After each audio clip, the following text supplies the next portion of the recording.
Hello students, welcome once again in our English lecture. Friends, today we are going to see learn one of the beautiful poem, that is The Cherry Tree by Ruskin Bond. Let's begin Cherry Tree. First of all, let's see the brief informations about the poem. The poem name is Cherry Tree, written by Ruskin Bond.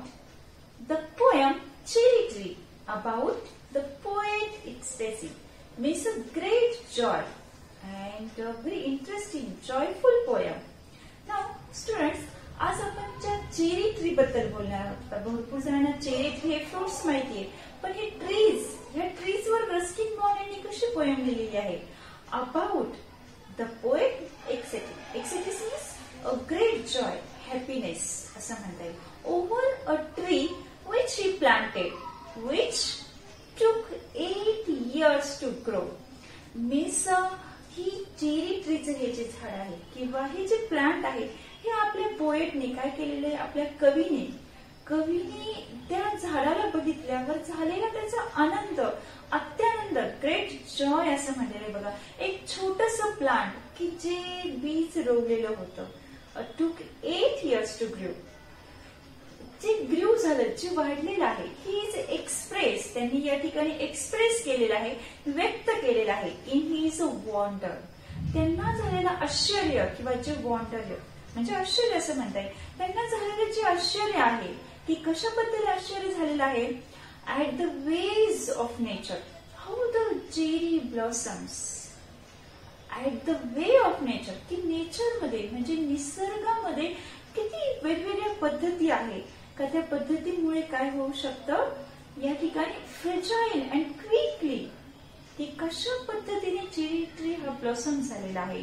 The tree gives him immense joy as he can see the star and the blue sky through a dappled means हा एक नवीन शब्द आहे ठिकाणी. The sky कसं आहे? ड्रॅपल्ड आहे म्हणजे spotted आहे. स्पॉटेड कसं आहे? As a green tea. Spotted म्हणजे असं म्हणता येईल की या ठिकाणी बघा आता रस्किन बॉन्ड यांनी ही जी कविता आहे ही कविता कशा संदर्भात आहे? एका चेरी ट्री संदर्भात आहे. का जे चेरी ट्री हे त्यांनी लावलं, त्यांची एक इच्छा होती की आपल्या स्वतःचं एक हक्काचं एक झाड असावं. यासाठी त्यांनी काय केलं होतं? हे बीज लावलेलं होतं. आणि बघा ते बीज लावल्यानंतर त्यांना झालेलं जे वॉन्डर आहे किंवा जे एक्सप्रेशन त्यांनी किंवा जो त्यांचा अत्यानंद झालेला आहे किंवा हॅपीनेस त्यांनी या ठिकाणी काय केलेलं आहे या पोएम मध्ये आपल्याला एक्सप्रेस करून सांगितलेलं आहे. Okay, now let's see our poem. Ruskin bond born in Kasauli, Himachal Pradesh. In 1934, Ruskin Bond has written hundreds of short stories, essays, novellas, and more than 30 books for children's. His first novel, The Room on the Roof, written when he was 17, received a John Clement Reith Memorial Prize in 1957. He has also published 2 volumes of autobiography, scenes from the writer's life, and The Lamp is Lit, a collection of essays and episodes from his journal. In 1992, he received the Sahitya Academy Award for English Writing. In India, he was awarded the Padma Shri in 1999. Ruskin Bond lives with his adopted family in Mussoorie, Uttarakhand. Actually, आता ह्या poem मध्ये Ruskin bond यांचा जन्म कसोली, हिमाचल प्रदेश या ठिकाणी झाली 1934 मध्ये झालेला आहे. आता रस्किन बॉन्ड यांनी हंड्रेड्स हे शॉर्ट स्टोरीज, निबंध, कादंबऱ्या अशा विविध प्रकारचं साहित्य लिहिलंय, विशेषतः मुलांसाठी. The room on the roof ही त्यांची फर्स्ट नॉवेल आहे आणि यासाठी त्यांना विशेष प्राइज सुद्धा मिळालं होतं. यासोबतच त्यांनी since writer lamp is read आणि असे बरेचसे कलेक्शन त्यांनी प्रकाशित केलेले आहे. 1992 मध्ये त्यांना साहित्य अकॅडमी अवॉर्डने सन्मानित करण्यात आलं होतं. 1999 त्यांना पद्मश्री पुरस्काराने सन्मानित करण्यात आलं होतं.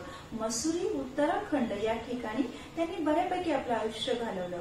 चेरी ट्री या पोएम बद्दल आपण जेव्हा विचार करतो तेव्हा 8 वर्ष एक झाड उगवण्यासाठी आणि ते फुलण्यासाठी किती मेहनत घ्यावी लागली आणि ती चेरी ट्री कशा रीतीने निसर्गाचा भाग होऊन बनली याची पूर्ण माहिती आपल्याला रस्किन बॉन्ड यांनी ह्या चेरी ट्री या पोएम माध्यमातून दिलेली आहे. So let's begin with the poem cherry tree bye Ruskin bond. First line, 8 years have passed since I have my cherry seeds in the grass. Must have a tree of my own, I said, and watered it once and went away and forgot but cherries. आता बघा काय झालेले, 8 वर्ष होऊन गेलेले आहे. मी या सगळ्या गवतांमध्ये चेरी ट्री काय केलं होतं, प्लांट केलं होतं आणि आपल्या स्वतःचं एक हक्काचं असं झाड असावं आणि आपण स्वतः त्याला पाणी घातलेलं असावं. एके दिवशी मी असंच त्या सीडला पाणी घातलं आणि काय केलं, आय हॅव फॉरगॉटन आणि मी विसरून गेलो. एक दिवस पाणी घातलं नंतर विसरून गेलो. And though no one caring no fairy, आणि त्या कौशल्याबद्दल, त्या जगण्याबद्दल, त्याच्या उगवण्याबद्दल कोणी काळजी करत नव्हतं. आणि suddenly that summer nearly the end of the May and I found a tree had come to sky. काय झालेलं आहे, उन्हाळ्याच्या शेवटी त्यांनी काय बघितलं की चेरी ट्री आमच्या सुंदर अशा बागेमध्ये काय झालंय, राहायला आलेले आहे. आणि ते काय आहे, it was very small 5 months child. आणि इतकं छोटस रोपट म्हणजेच काय 5 months चाइल्ड असं म्हणा, म्हणजे 5 महिन्याचं बाळच म्हणा की lost in the tall across the runway a wild. त्या रानटी गवतामध्ये ते हरवून गेलेलं होतं. And then goats ate the leaves. The grass cutters cut it, split it apart, and a monsoon light shivered the slender stem. Even so, next spring I watched through a new shoot grow. The young tree a struggle upward through. In eaten arms in a fresh fierce lust. ते जर छोटस 5 महिन्याचं बाळ असं म्हणता येईल. ते काय झालं होतं, त्या जंगली गवतांमध्ये अतिशय हरून केलेलं होतं. ते त्या ठिकाणी असलेले जे गोट्स होते किंवा जे ग्रास कटर होते, गोटने ते त्याची छोटी पानं खाऊन टाकली होती किंवा ग्रास कटर त्याचे काय झालं होतं, 2 पार्ट केले होते. म्हणजे अक्षरशः या मान्सून मध्ये काय झालं होतं, त्याला अक्षरशः फंगस लागून गेला. म्हणजे जो बुंदा होता किंवा त्याचं स्टीम होतं त्याला काय झालं होतं, फंगस लागलं होतं. असं असून देखील पुढच्या उन्हाळ्यामध्ये काय झालं होतं, त्या ठिकाणी नवीन 3 रोपटी उगवली होती आणि त्यामध्ये सर्वात लहान किंवा स्मॉल जे दिसत होतं तर ते काय करत होतं, स्ट्रगल करत होतं. ते आपले its arms in a fresh fearless. तो काय करत होता, आपले हात पसरून सूर्यप्रकाश, मला सूर्यप्रकाश हवा आहे, मला तेजस्वी तर किरण हवी आहे. I could only wait as one who watch a watering while time array, made a miracle and from green growing pain. मी फक्त वाट पाहत होतो कोणत्या त्या क्षणाची, त्या सर्व गोष्टींचा आनंद घेऊ शकत होतो. वेळ ही माझ्यासाठी थांबलेली नव्हती, पण पावसाने खरं तर एकदम नवीन पद्धतीने जादू केली होती. आणि ही जी जादू होती सगळीकडे काय ग्रीन ग्रोईंग पेन असं म्हणू शकतो, असा अनुभव या ठिकाणी येत होता. Growing pain. आणि पावसाने वातावरण सगळं बदलून टाकलं होतं. I went away next year, spent a season in a Kashmir, come back a thinners rather poor but richer by a cherry tree on my shore. आणि मग पुढच्या वर्षी मी पूर्ण सीझन मध्ये कुठे होतो, काश्मीरमध्ये होतो. पण त्या ठिकाणी मी काही असं चांगलं आलो नव्हतो, पण त्या ठिकाणी मी सर्वात श्रीमंत होतो असं मला वाटत होतं. कारण का त्या ठिकाणी 6 feet high my own cherry tree. माझ्या स्वागतासाठी कोण उभं होतं, तर एक cherry tree. And I could scarcely believe it a baby, a ripened and swelled in the sun, and hung from a branch just one. And next year there were blossoms small, a pink fragile quick to fall at the merest breath and sleepiest breeze. खरं तर काश्मीरहून आल्यावर त्या झाडाने माझं इतकं सुंदर स्वागत केलं. अतिशय सुंदर डार्क चेरी ट्री माझ्या समोर.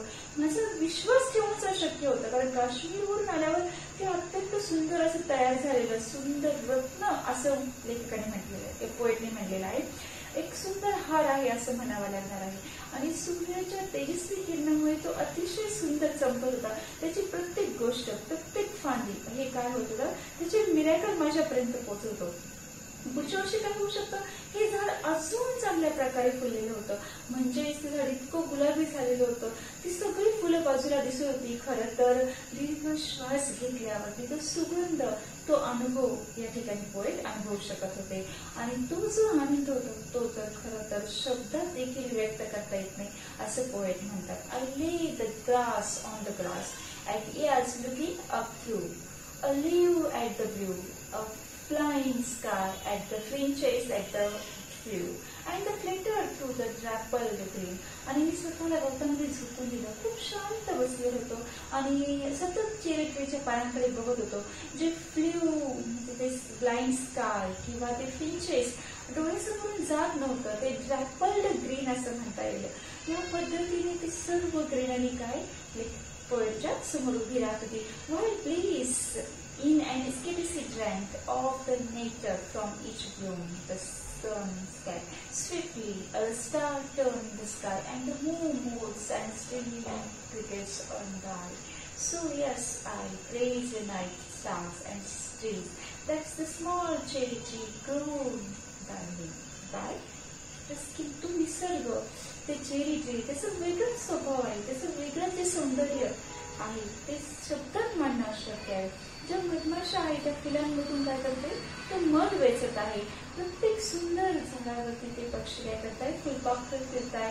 सूर्यप्रकाशामुळे संपूर्ण ग्रीनरी ही काय झाली, वेगळीच चककी आलेली आहे. जेव्हा या ठिकाणी अंधार होतो तेव्हा त्या सुंदर आकाशामधून खरं तर मूनलाईट अत्यंत सावकाशपणे ह्या सर्व ठिकाणी पसरत असताना त्याच वेळी ते क्रिकेट्स जे होते ते किलकिल म्हणजे आपण रातकिडे असे म्हणतो, जे इन्सेक्ट्स ते किडे काय करतात, वेगळ्याच प्रकारचा मधुर असा आवाज आणि त्यांच्या आवाजाची जी जादू आहे त्या ठिकाणी पोएट काय होते, अनुभवू शकत होते. आणि अशा पद्धतीने ते स्टार्स, ते ट्रीज, ते इन्सेक्ट, ते छोटेसे चेरीज त्या ठिकाणी कवी असं म्हणतात मी वाढवलेलं आहे. मी ह्या सगळ्यांना काय करतोय, ऍप्रिशिएट करतोय. And this is what a rusting bonds return by the cherry tree. This is 2.1, a cherry tree. Now, in the next lecture, we will see the appreciation of the cherry.